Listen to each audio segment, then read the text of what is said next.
Movie की शुरुआत में जॉन नाम के एक आदमी को दिखाया जाता है जो कुत्ते टहला रहा है। वो अमीरों के कुत्ते टहलाकर उन्हें दे देता है।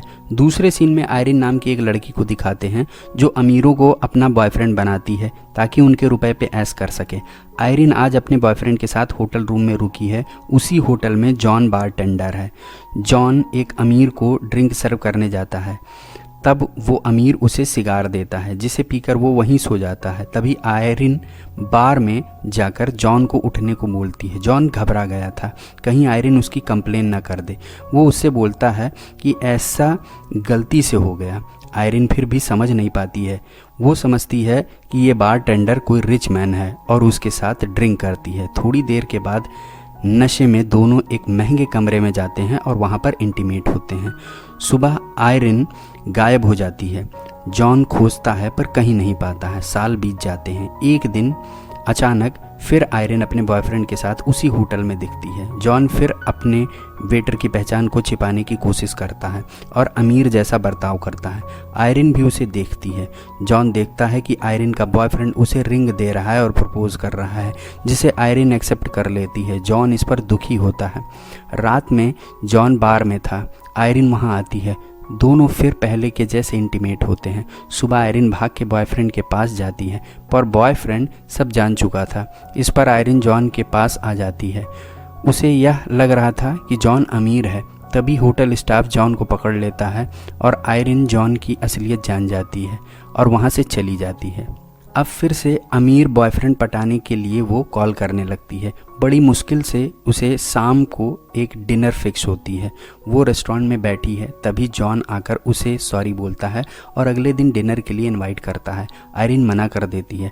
तब तक वो आदमी आ जाता है जिसके साथ डेट फिक्स थी। दूर से ही जॉन की हरकतों के चलते वो आदमी भाग जाता है जिससे आयरिन बहुत नाराज़ हो जाती है। लेकिन जॉन फिर कल डिनर के लिए बोलता है तो इस पर आयरिन मान जाती है।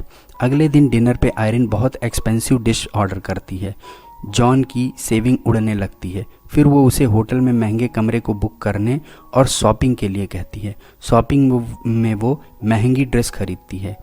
डेट खत्म होने पर जॉन को टिकट देकर काम पर जाने की सलाह देती है। जॉन अपने जेब से €1 निकालकर 10 सेकंड मांगता है और आयरिन 10 सेकंड रुककर फिर चली जाती है। अब उसी होटल में जॉन काम मांगता है पर नहीं मिलता है। तभी एक औरत उसे अपने साथ सिर्फ रहने के लिए ले जाती है कि बस तुम रहो। वो रात में उस लेडी के सोने पर भाग जाता है पर बाहर आयरिन को एक नए मुर्गे के साथ देकर उल्टे पांव लौट जाता है। सुबह जॉन अमीर लेडी के साथ ब्रेकफास्ट पे जाता है। वहाँ आयरिन भी होती है। वो उसे कहती है कि तुम मेरा पीछा क्यों कर रहे हो। जॉन समझाता है कि वो किसी के साथ है। तभी अमीर लेडी जॉन को लेकर जाती है। अगले सीन में अमीर लेडी जॉन को नए कपड़ों की शॉपिंग करवाने ले जाती है जहाँ चेंजिंग रूम में आयरिन भी थी। वो €10 देकर जॉन से अपनी चेन बंद करवाती है। फिर वो लेडी जॉन को लेकर चली जाती है। जॉन अब अमीरों वाली लाइफ जी रहा था। आयरिन जॉन को बालकनी से बुलाकर गिफ्ट देती है।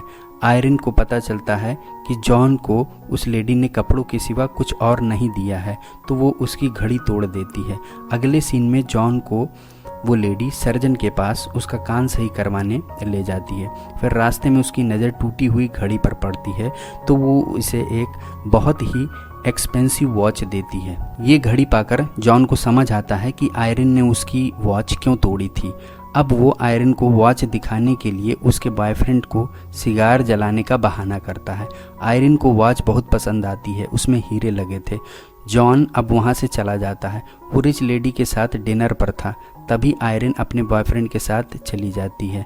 अब जॉन रूम सर्विस बनकर बार बार कॉल करता है। वो आयरिन के बॉयफ्रेंड को डिस्टर्ब कर रहा था। फिर जॉन उस रिच लेडी के पास आ जाता है पर वो लेडी उस पे शक करती है और कहती है कि तुम जब मेरे साथ हो तो किसी और से तुम बात नहीं कर सकते। इस पर जॉन अपनी घड़ी वहीं छोड़कर चला जाता है। वो इतने कंट्रोल में नहीं रहना चाहता था। अगले दिन जॉन एक महंगे स्कूटर पर ब्रांड न्यू सूट के साथ और वॉच भी उसके हाथ में रहती है। दरअसल उस लेडी ने जॉन को कहीं नहीं जाने दिया। आयरिन ये देखकर हैरान थी। वो दोनों रात को स्विम करने का प्लान बनाते हैं। आयरिन अपने बॉयफ्रेंड के सोने का वेट करती है, फिर जॉन के साथ स्कूटर से दूर चली जाती है। फिर रात को वो ढेर सारी बातें करते हैं। सुबह आयरिन जॉन को सोता देख अच्छा महसूस करती है। नेक्स्ट सीन में जॉन रिच लेडी के साथ लेटा है। आयरिन वहाँ आती है, वो उसे बुक लेने को कहती है। जॉन बुक लेने जाता है, तभी आयरिन आकर उसे लास्ट नाइट का धन्यवाद देती है। वो अब हमेशा के लिए यहाँ से जा रही थी, उसे बुरा लग रहा था। वो जॉन को लास्ट टाइम किस करती है, तभी रिच लेडी वहाँ आ जाती है। वो दोनों उससे छिप कर किस करने लगे।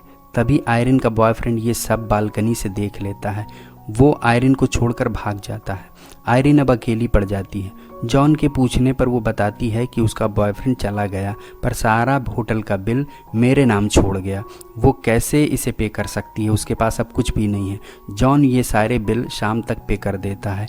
इसके लिए उसने अपनी हीरे वाली घड़ी बेच दी थी। रिच लेडी पूछती है कि वो घड़ी कहाँ है। जॉन बोलता है कि तुम्हारे लिए गिफ्ट लेना था, इसलिए बेच दी। ये सुनकर लेडी बहुत खुश होती है। अगले सीन में आयरिन अपने पुराने बॉयफ्रेंड को देखती है। वो जॉन से मदद मांगती है कि एक बेहतर लाइफ के लिए मुझे उसको पटाना होगा, तुम मेरी मदद करो। जॉन हाँ कर देता है। अगले सीन में आयरिन अपने पुराने बॉयफ्रेंड की गर्लफ्रेंड को जॉन की ओर दिखाते हुए बोलती है कि ये प्रिंस है जो प्यार के लिए गर्लफ्रेंड की तलाश में है। कैथरीन को आयरिन जॉन से इंट्रोड्यूस करवा देती है। दोनों अब बातें करने लगते हैं। तभी रिच लेडी जॉन को हड़काती है कि तुम किसी और के साथ नहीं घूम सकते। जॉन कहता है कि मैं तुम्हारे साथ नहीं रह सकता, जो दिया है ले लो। रिच लेडी जॉन को स्कूटर दान देकर चली जाती है। जॉन कैथरीन के साथ चला जाता है। वहीं आयरिन अपने पुराने बॉयफ्रेंड को सीड्यूस करने लगती है। आयरिन बालकनी से जॉन और उस लड़की को मज़े करते देखती है। उसे बुरा लगता है, वो जॉन को प्यार करने लगी थी। अब वो कैसे ये सब देख सकती थी। वो तुरंत भाग के जॉन के पास अपनी फीलिंग बता देती है। इसके बाद दोनों चुम्मा चाटी करते हैं और स्कूटर पर निकल जाते हैं। यहीं पर दोस्तों मूवी का द एंड हो जाता है। मूवी का जो टोटल कंक्लूज़न है वो ये है कि आप पैसे से प्यार को नहीं खरीद सकते हैं। दोस्तों जो लव होता है, जो ट्रू नेचर होता है लव का, वो पैसे से बहुत ज़्यादा ऊपर होता है। Thank you.